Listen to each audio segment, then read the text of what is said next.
Bem-vindo ao Future Proof Talks. Hoje temos uma emissão especial para falar sobre a reunião do Banco Central Europeu de quinta-feira, dia 21 de julho. A ideia é comentar as decisões que estão em cima da mesa e os pontos a que devemos prestar atenção. Não perdendo de vista, claro, as decisões previstas para o Fed e o ponto de situação de ambas as economias, tanto dos Estados Unidos como da zona euro. Relembro que podem seguir-nos no Spotify, Apple ou Google Podcasts.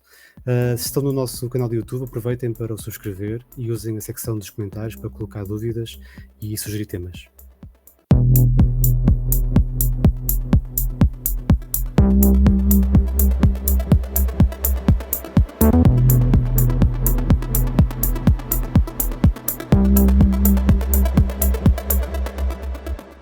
Bem-vindos ao Future Proof Talks, um podcast sobre poupança e investimento com análise de expectativas para os mercados, tomada de decisão e filosofia de vida. Vítor Ribeiro e Henrique Amaral Dias conversam sobre o que estão a ver, a escrever e a ler com o foco no futuro. As opiniões expressas refletem apenas a opinião dos participantes e não vinculam a Future Proof Wealth Advisors. Todos os exemplos, informação, nomes de pessoas ou instituições descritos e falados no podcast são apenas para fins ilustrativos e não são uma recomendação. O Future Proof Talks não é nem pretende ser um substituto do aconselhamento personalizado. Olá, Zé Carlos. Obrigado por juntar-te a mim nesta análise especial. O BCE vai reunir na quinta-feira e há duas decisões, basicamente, em cima da mesa. Uma delas é a subida das taxas de juros, que toda a gente fala, não é? Que estima-se que será de 0,25, ou pelo menos é essa a orientação que temos desde junho. Mas que nos últimos dias se terá debatido também a possibilidade de subir 0,5, ou seja, 50 pontos base. Aliás, há uma situação que até acho engraçado, que é o período de silêncio que existe antes de cada reunião. Já em junho o Fed aconteceu a mesma coisa.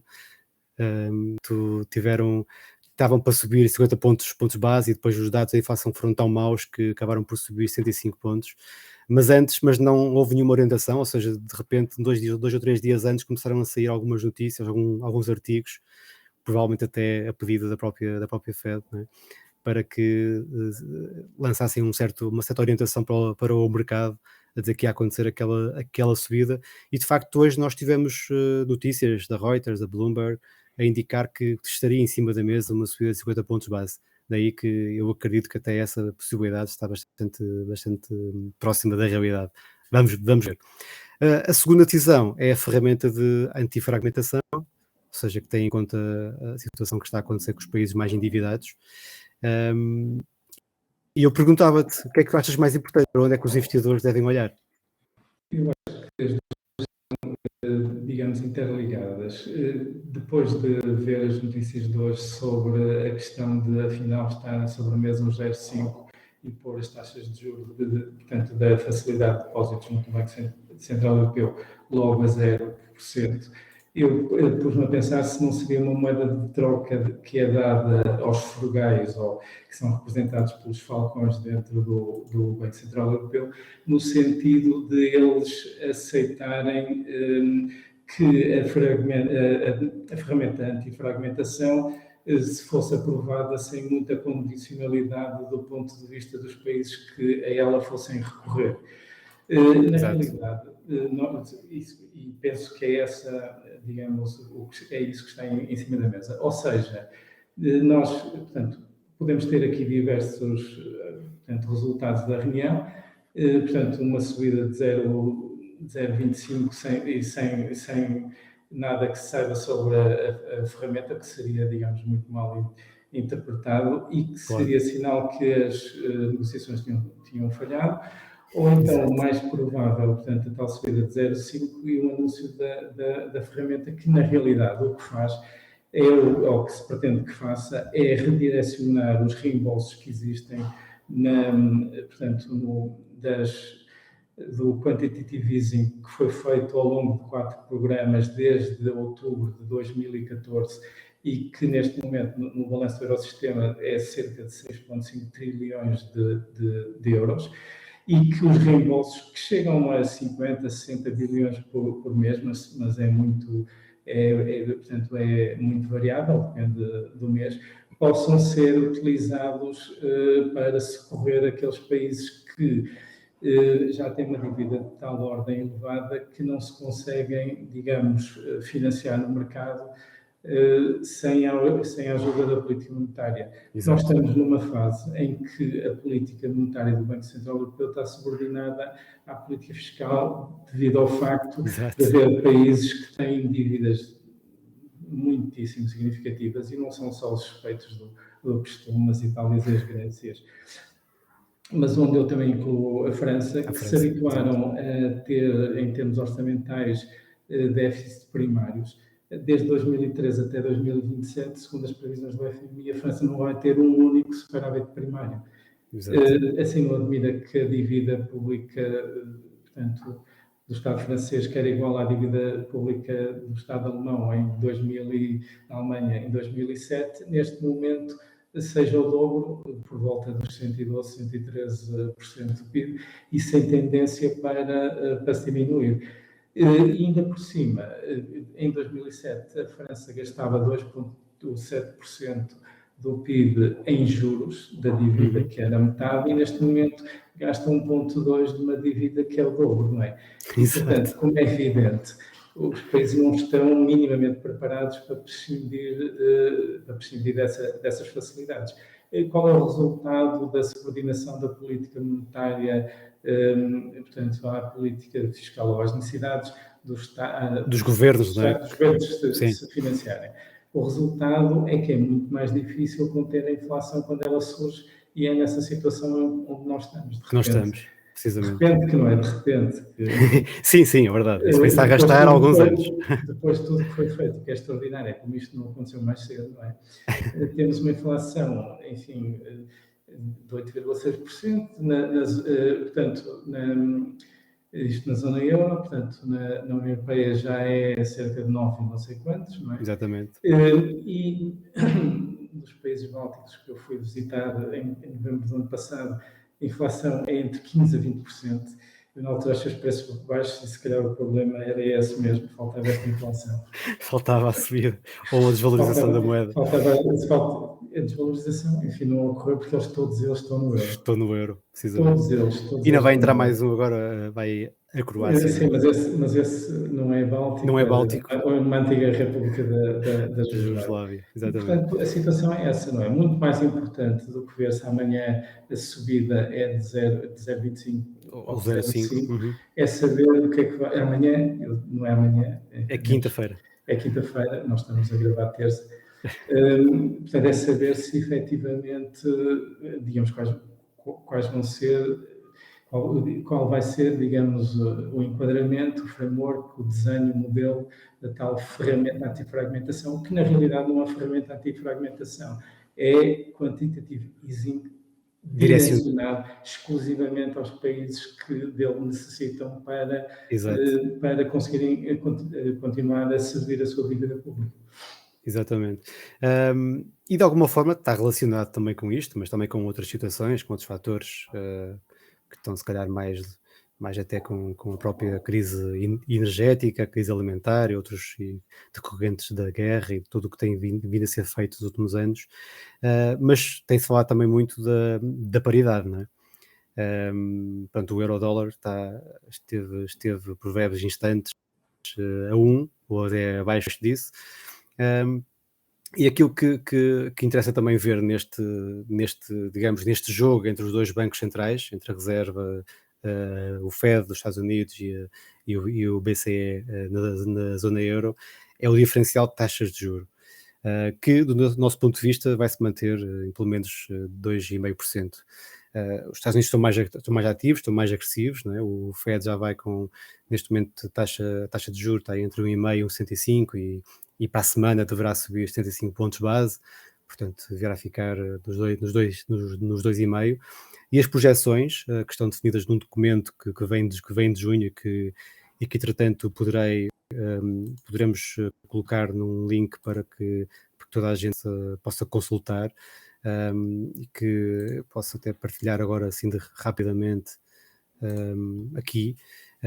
Portanto, que isto indica que até final do ano estará próximo dos 3,5%.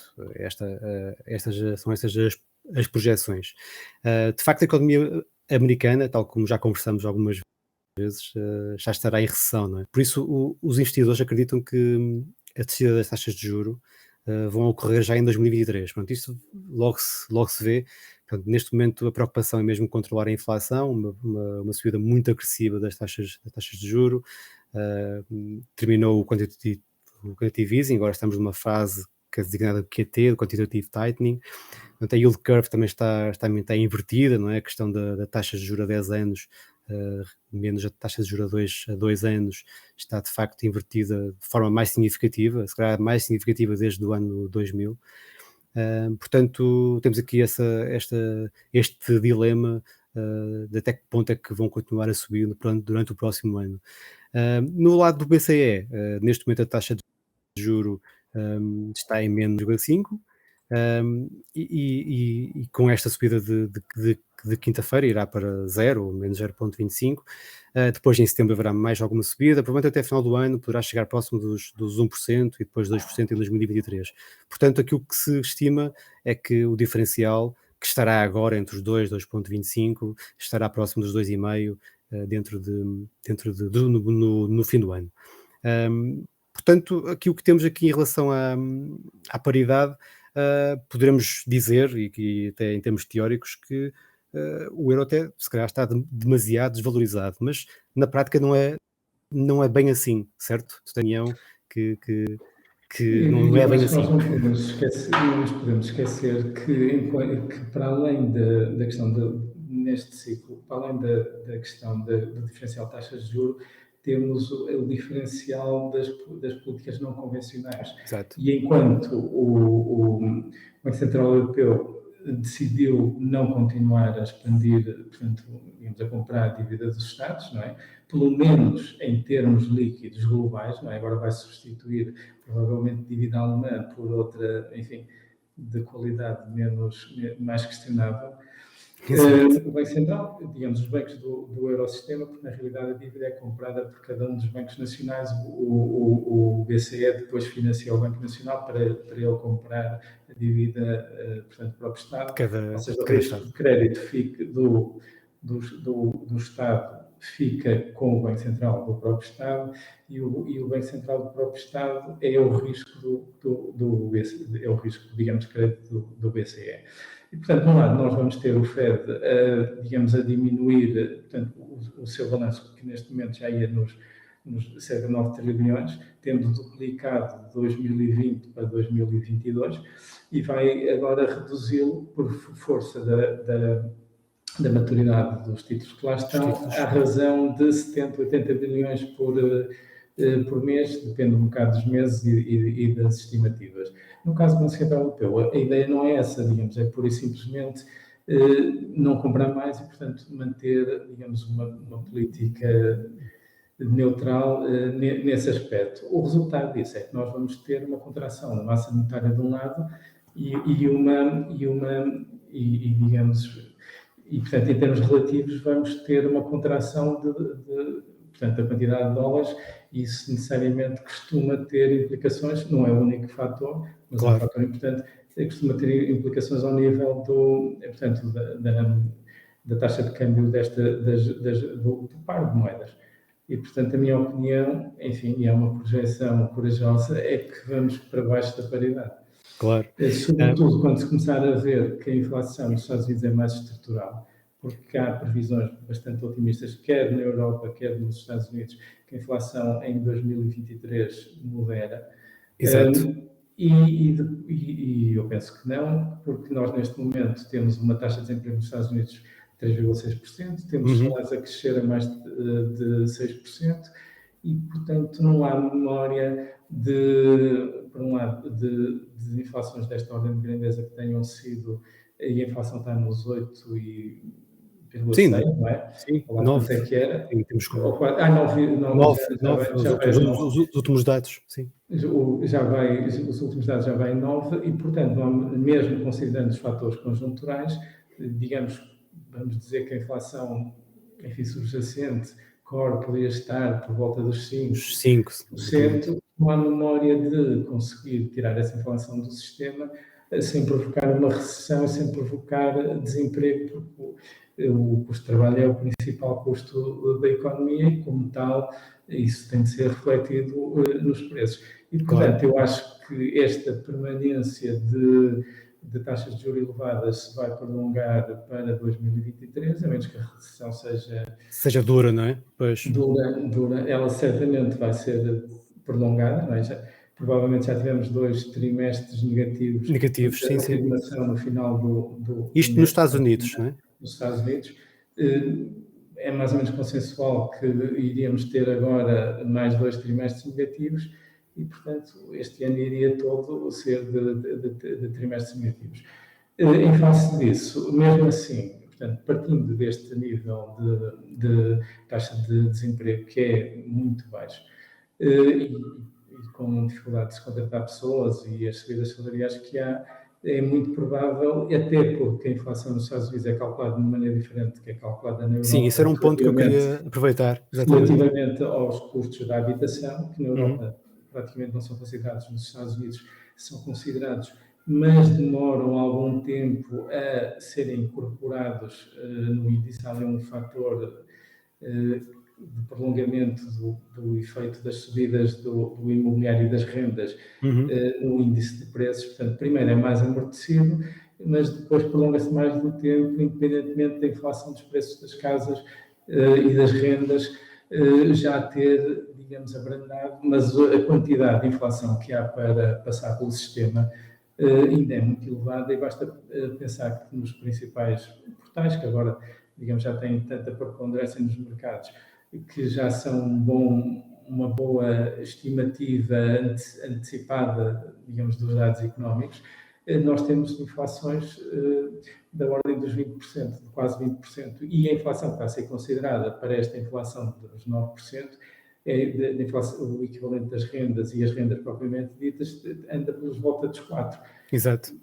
E não é preciso ir muito longe, em Portugal, a variação homóloga do preço por metro quadrado, não é do preço das habitações que estão a ser compradas, mas é do preço por metro quadrado, no primeiro trimestre de 2022 foi de 17,2%. E acelerou em Portugal.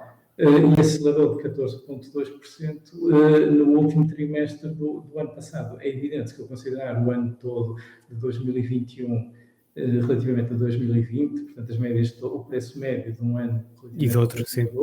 Estamos a falar de 9 e qualquer coisa. Mas a verdade é que a tendência, isto é a diferença entre a média imóvel e o gráfico da bolsa. Exatamente. A verdade é que a tendência é muito mais significativa. E o que acontece nos Estados Unidos é precisamente isso. Portanto, temos pressões salariais elevadas, temos inflação que as pessoas veem todos os dias elevadas portanto...